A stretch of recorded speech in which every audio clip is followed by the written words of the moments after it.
How difficult do you think the days ahead are for the economy? And you've answered that very vigorously, like using that word depression. That's a very strong word, and it's. Tell me if I have this right. It feels to me like what you just said there is stronger than most people in the market seem to believe.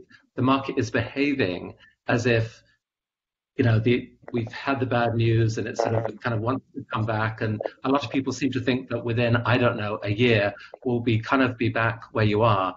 You're saying no, it's going to take longer. Does that imply that there is basically a sort of some systemic shocks that the market hasn't yet fully seen, perhaps to do with the inability of some players to handle the extreme levels of debt that are piling up right now as people can't work?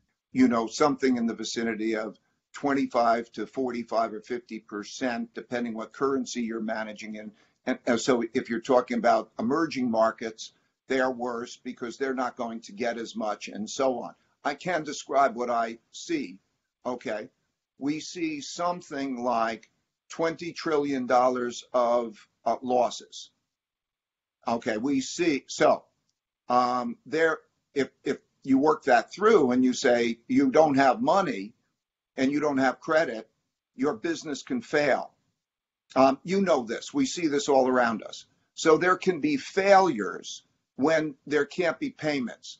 And so the question is, who gets what check to make those payments and get past it? But we're going to have a giant restructuring of the IOUs, and we're going to work out when hospitals can go broke, because this is terribly costly for hospitals, and they will not fully recover their losses. Hospitals will go broke, even though we know that they need them. So when you have to go entity by entity through this, and then you'll go through the process of who will pay. So this is not, some people mistake this as there is a virus, and the virus may come and go.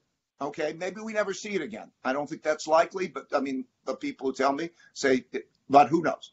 But if it never came back again, there will be those who are broke and who will have loss of income. We're going to change how we operate in a way. The supply lines are going to change. In other words, self-sufficiency. What is self-sufficiency now going to mean?